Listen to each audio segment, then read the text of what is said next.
Step 5, task discourse. Oh man, I got a funny story about task discourse. Funny story, then we'll get into this definition. I remember I was in class. I'm going to keep it broad because some people watching the video know what I'm talking about, like the specific class I was in. Well, I was in class and the professor kept talking about discourse.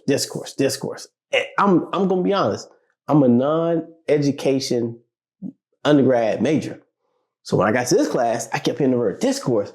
I'm like, what are they talking about? I kid you not.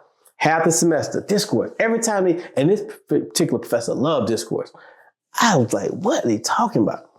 So I asked my friend, I was like, hey, I'm gonna be honest. I know I should know this. I have no idea what they're talking about. What is discourse? They say, Chris, talking in class, like discussions. I was like, why is the professor saying discourse? Just say they gotta talk. Be honest. Some of y'all like, dang, he didn't know what discourse was. I'm being honest. So here's the formal definition of task discourse. Engage in a mathematical discussion following their work on an instructional task influences students' opportunities to engage in high-level thinking and reasoning. Again, Boston 2012. Melissa, I'm showing you a lot in this video. Why? Because that's the basis kind of the work I do. Why is task discourse important? Let them children talk. Let those children talk. One thing about children, they love to talk. Notice when they're out on the playground, they're talking. When they're before school, they're talking. When they're at lunch, they're talking. In between activities, they're talking. Why do they get in math class and like, let them talk? That math is problem solving.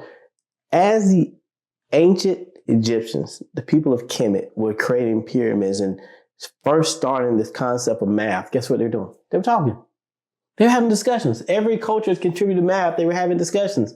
Let them children talk or engage in discourse, as my professor said. I laugh because I literally had no idea what that word meant for a long time. Now, how do I do this in my environments? I use something called the DCM. Oh my gosh, the DCM. The DCM. So now, I broke it down into 6 steps to teaching, right? Simple. But the DCM is like what I really do in the classroom. I'm gonna break it down. 1, pose rich problem solving task. I showed you all that. Right? That's in my task list. Allow the children to work individually on the task. Allow them to work in small groups. And then review the task whole group, leading the discussion. That's what I do with my discourse. So if they're working on that task in the earlier step of just by themselves, then what I do is let them work on it individually. I'm circulating. I'm listening to them. What are you saying? Okay. What you did? Okay. Cool. Then I'll let them do a turn and talk. And guess what? That's a second at bat for them to have a discussion. I'm still listening. Why?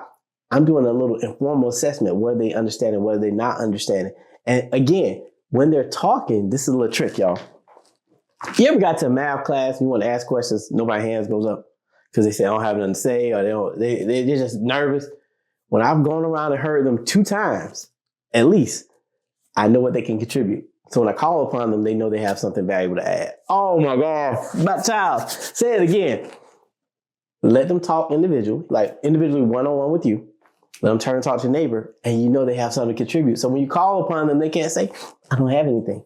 They have something to contribute. And you can encourage them through what you've heard them say prior. Every child participates in math.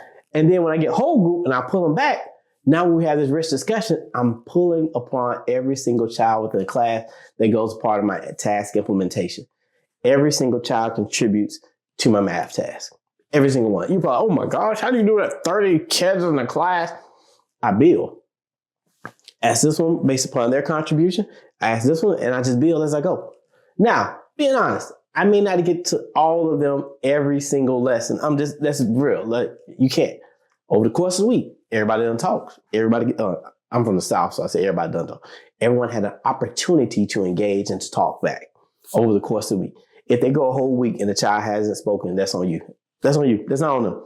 Because I promise you, them children want to talk. Now you probably think, Dr. Child, DCM. What is a DCM? It's the Dr. Child's method. Hey, I remember my professors used to make up all sorts of things. And I said, when I get that PhD, I'm going to make me one up. The Dr. Child's method. Did it across the country. DCM.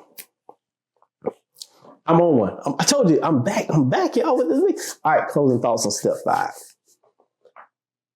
As educators, math educators, you are a facilitator, not a teacher. Your job is to facilitate a discussion. Say it again for them. Facilitate discussion. Understand with math, just provide them the opportunity to engage, and you're facilitating the discussion. If you're hoarse at the end of a lesson, hoarse, you got, I lost my voice. You've been talking too much. If you're exhausted, oh man, I was teaching today. You're not doing it right. You're facilitating a discussion. Got it? All right. That was a smooth step. In my head, I'm playing a song. I'm sorry. All right. I'll see y'all in the next one.